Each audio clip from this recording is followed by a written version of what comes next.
isu tentang murtad.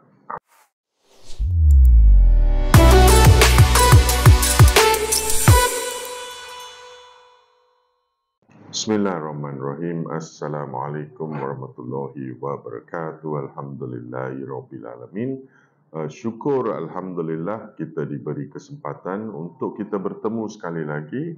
Dan hari ini tuan-tuan dan puan-puan, saya nak merungkai sedikit beberapa isu ataupun nak menjelaskan supaya kita dapat sedikit pengalaman ataupun sedikit iktibar dan juga ilmu.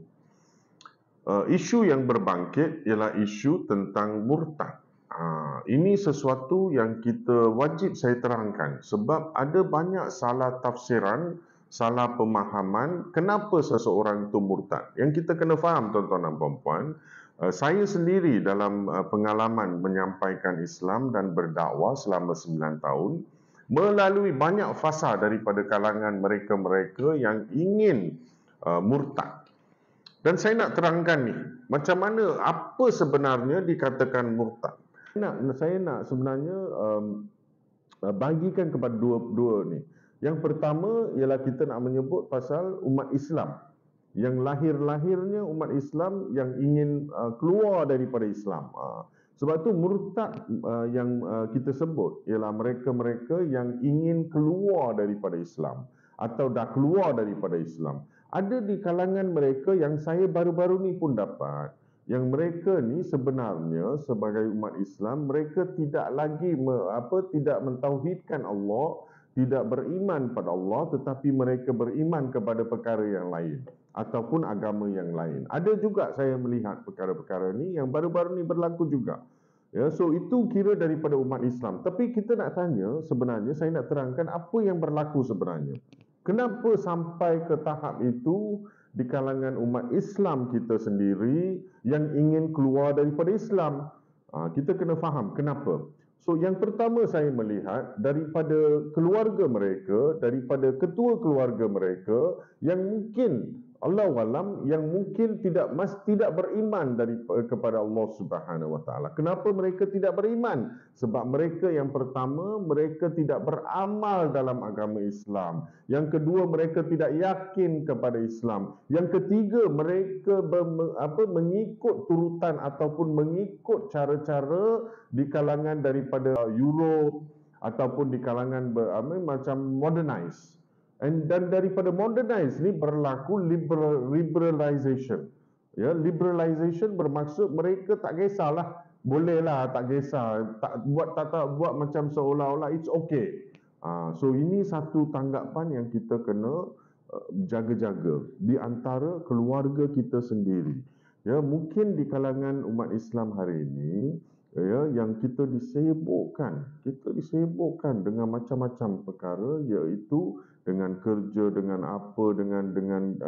cost of living yang meningkat sampai kita kena sibukkan diri kita dan sebagainya, sehingga kita tidak mengutamakan, iaitu utamakan apa yang wajib.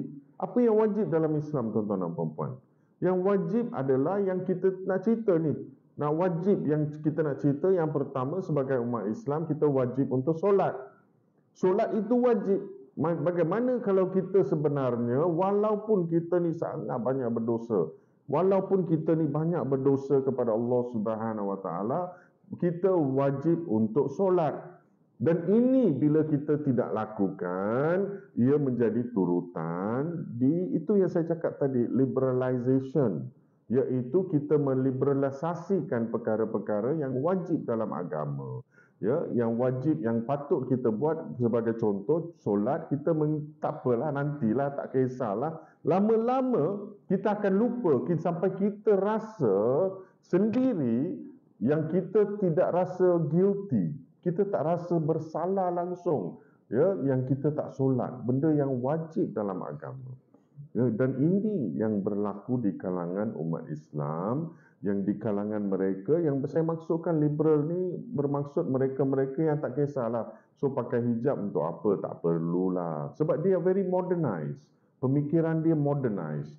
Walaupun modernized, ya, mereka tak kisah, kita pun modern juga kan. Macam tengok saya hari ini, Ya, saya pun moden juga, tetapi yang wajib kita perlu wajibkan. Kita perlu mengikut yang wajib. Itu yang saya nak cerita pasal umat Islam. Ya, yang berlaku. So, apa yang masalah yang pertama saya melihat daripada keturunan keluarga kita sendiri. Kalau imam kita sendiri, iaitu ketua keluarga sendiri, ya, tidak mengikut cara Islam, dan ini akan berlaku kepada anak-anak kita. Sebab itu anak-anak kita hari ini very exposed. Dan kita tak ada masa untuk anak-anak kita. Jangan cakap pasal bab ibadah. Kita tak ada masa kasih sayang pada keluarga kita. So, di mana anak-anak kita mengikutlah. Dia mencari kasih sayang kat luar sampai dia macam-macam berlaku kepada mereka. Dan kita boleh lihat perkara ini berlaku. Mungkin di kalangan tuan-tuan dan puan-puan yang melihat video ini, kita ambil sedikit pendirian hari ini untuk kita bertaubat kepada Allah, dan kedua untuk kita sentiasa beramal dan mengubah cara kehidupan kita sebagai umat Islam. Sebab itu saya sentiasa menyebut, kita bukan saja seorang Islam, we are a Muslim. Muslim bermaksud mereka-mereka yang submit to Allah is a Muslim. Mereka-mereka yang menyerahkan segalanya kepada Allah is a Muslim. So you are a Muslim if you submit to Allah Subhanahu wa Ta'ala.